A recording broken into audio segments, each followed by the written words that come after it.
I find that I have two thoughts running through my head. One is, in my toughest times of grief, I've always taken to like a form of art to process my thoughts. So it's either dance or like drawing/painting. So there's that, and I'm processing grief right now. More grief in my family, which is unfathomable sometimes.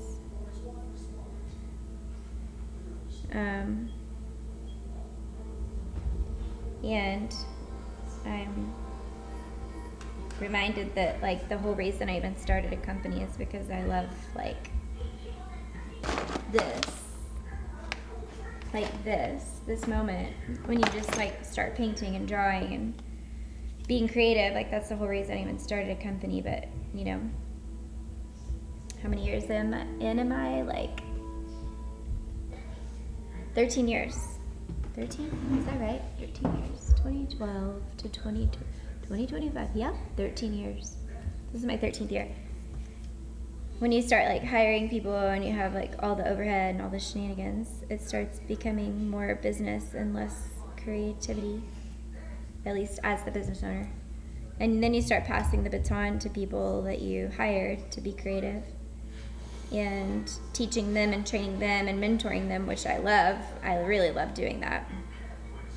But you don't get as many like precious moments to yourself like this, where you just like get to like create, you know. But I bought this little like tiny little illustration thing. I actually got, what do you call it, duped by an Instagram ad. It got me. It's like this tiny little, where'd it go? I already lost it. See, it's so small you just lose it. But it's this tiny little little sketch pad. But the coolest part is this magnetic watercolor.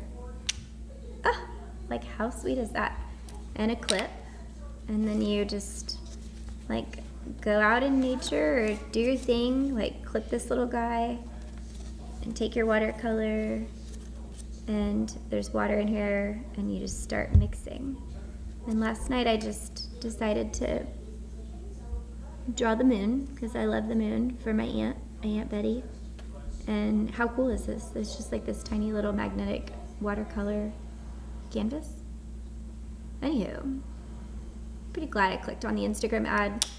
So I decided I'm going to try to do one of these a day, like a little illustration a day, because it's just healthy for me to like go back to my roots and go back to what I love, and it's always been my place of grief.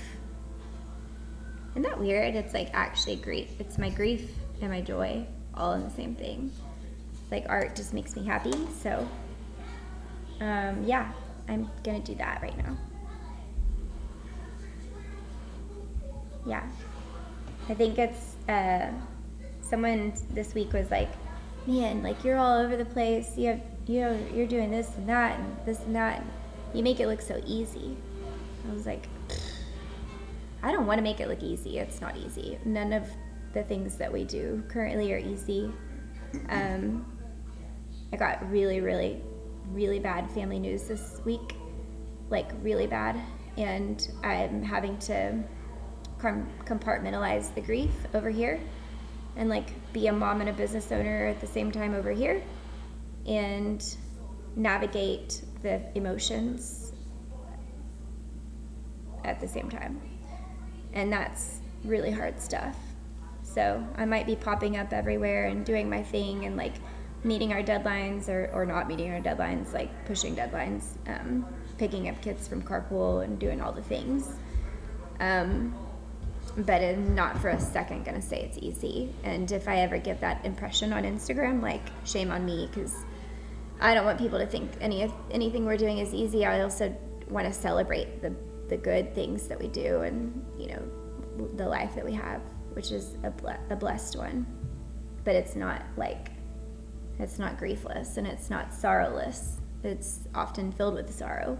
And it's just like I find myself time and time again just like having to like push through those moments and try to stay strong for myself and for my family.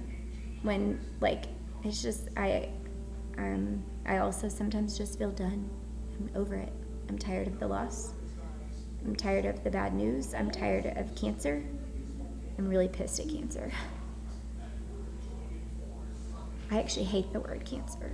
And if you're watching this and you've had cancer in your family, you get me. You don't have cancer. I don't have cancer, to be clear.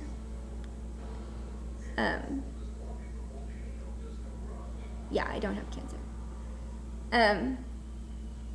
Yeah, I'm tired of the loss.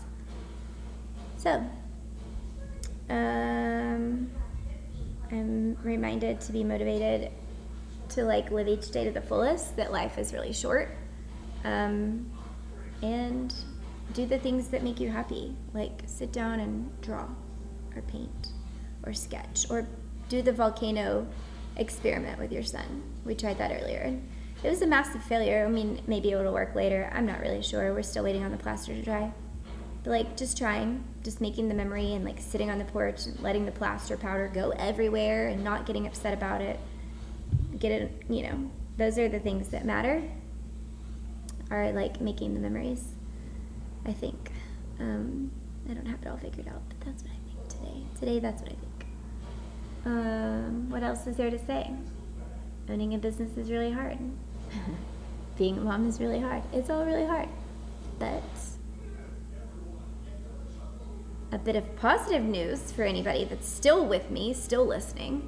We are actually back in renovation mode on our kitchen, and it's happening, y'all. We have a cabinet install date on the calendar, and it's in 2 weeks, and I'm stoked. Like, Joey and I are stoked. Should we show them the kitchen? Not Yeah. Yet. No. Do it. I am like so here to be real with everyone. We'll show. Turn the camera and show them the not shenanigans. Not yet. And Joey's embarrassed. I'm like, let's like full throttle throw the curtains back and show y'all what we've been living in for 4 years, almost 5. I wasn't supposed to admit that, but that's the truth. Here to tell you the truth. We are like, I am the classic, you know, cobbler's daughter has no shoes. I am the classic taking care of everybody else without taking care of my own self or family first. So, shame on me, but that's the reality. Our kitchen is an absolute nightmare. We would be better off like glamping in a tent in South Dakota. Not even glamping, just camping. Camping in South Dakota would be better than the kitchen in our house. Why currently. South Dakota? I don't know. It's what came to my head. I think South Dakota is lovely. I know. I was about to say South Dakota's great. So I mean, where would be like really poopy camping? But West Texas. No, West Texas is cool too. I can't think of a worse place than our kitchen. Like physically can't think of one. Nope. I don't know. What state sucks the most? Anyways. I'm not going to say that. I have no idea. But it's really bad. It's really hard. We've been cooking on a griddle. We're on our round 3 of a griddle. Okay. Yeah. So, yep. See, this is where Joey's going to shut me down because he does so embarrassed. And people around me are embarrassed for us. Anywho, kitchen cabinet remodel is coming in hot. We are very excited to start showing you the process. I want to sit down with y'all and show you the inspiration. As a designer, it's like been very hard to pin down what I want our kitchen to look like because I see the trends and my opinion changes and my taste changes and whew. But we are landing rock solid on a concept and I can't wait to share it with you. So stay tuned. I've had several of you guys ask me like, hey, are you guys remodeling? Like what's going on? We want to see more. And the truth is we've been cooking on the griddle, so we'll see you soon, and we're gonna bring you kitchen content, and could not be more excited. Like it's literal Christmas in 2 weeks. Stay tuned, kitchen remodel, and go paint something. That's my word of the day, or my thought for the day. Stay tuned, subscribe if you want to. If you want to hear sad stories and happy stories, we're here for it, right? Jazz, what do you think? Jazz, tell them what you think.